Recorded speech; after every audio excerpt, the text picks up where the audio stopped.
ஆசிரியர்கள் அனைவருக்கும் வணக்கம். பிஜிடிஆர்பி எழுதுறதுக்கு, அதாவது முதுநிலை பட்டதாரி ஆசிரியர் நியமனத்திற்கான தேர்வு வந்து அக்டோபர் 12 அப்படின்னு சொல்லியிருக்காங்க. ஸோ இதில் சில குழப்பங்கள் நிலவியது. இதில் ஒரு கேஸ் போட்டிருந்தாங்க சென்னை உயர்நீதிமன்றத்தில். ஸோ அந்த கேஸில் என்ன சொல்லியிருந்தாங்கன்னா, அதாவது அந்த கேஸ் போட்டவர் என்ன சொல்லியிருந்தாருன்னா, சிலபஸ் அதிகமாக இருக்குது, எங்களுக்கு வந்து இன்னும் கொஞ்சம் சிலபஸ்லாம் மாற்றினதுனால டைம் வேணும், டிலே பண்ணணும், எக்ஸாமை டேட்டு தள்ளி வைக்கணும்னு சொல்லி கேட்டிருந்தார். ஆக்சுவலாக அதுக்கு நீதிமன்றம் என்ன சொன்னாங்கன்னா, டிஆர்பி போர்டு வந்து இதை கன்சிடர் பண்ணலாம் அப்படின்னு சொல்லியிருந்தாங்க. ஆனால் டிசிஷன் நீங்களே எடுத்துக்கோங்கன்னு சொல்லியிருந்தாங்க. ஸோ பள்ளிக்கல்வித்துறை அமைச்சர் சார்பிலையும் வந்து பார்த்தோன்னா இதுக்கான ஒப்பீனியன் கேட்டபோது அதுக்கேற்றாற் போல் நீங்கள் பண்ணிக்கோங்க, தள்ளி வைக்கிறதா வச்சுக்கோங்கன்ற மாதிரி தான் சொல்லியிருக்காரு. அதனை அடுத்து ஒரு ஆலோசனை கூட்டமும் டிஆர்பி தலைவர் தலைமையில் நடந்திருக்கு. அதனால் எக்ஸாம் டேட் தள்ளி போகுமா அப்படிங்கிற ஒரு குழப்பம் வந்து எல்லார் மத்தியிலும் எழுந்தது.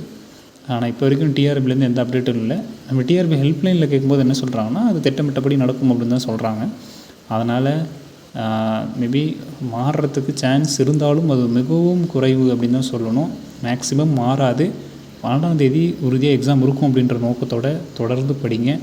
இன்னும் சிறிது நாட்களில் ஹால் டிக்கெட் வந்துடும். 10 days முன்னாடி ஹால் டிக்கெட் விடுறேன்னு சொன்னாங்க. அப்படி பார்த்தா இன்னும் ரெண்டு ஒரு நாள்லேயே தெரிஞ்சிடும், ஹால் டிக்கெட் வந்துடும். அப்படி ஹால் டிக்கெட் வரலன்னா மேபி எக்ஸ்டெண்ட் ஆகிறதுக்கான வாய்ப்பு இருக்குது. ஆனால் மேக்ஸிமம் 95%, 99% சேஞ்சஸ் இல்லை அப்படின்னு நினச்சி படிங்க. 12ஆம் தேதி எக்ஸாம்னு நினச்சி படிங்க. ஹால் டிக்கெட் வரும். அடுத்தடுத்த அப்டேட்டுகள் நம்ம சேனலில் அப்லோட் பண்ணுறோம். மேலும் இது மாதிரியான டிஆர்பி மற்றும் பள்ளிக்கல்வித்துறை சார்ந்த உடனடி தகவல்கள் மற்றும் அப்டேட்டுகளுக்கு நம்ம சேனலோடு இணைந்திருங்கள். நன்றி.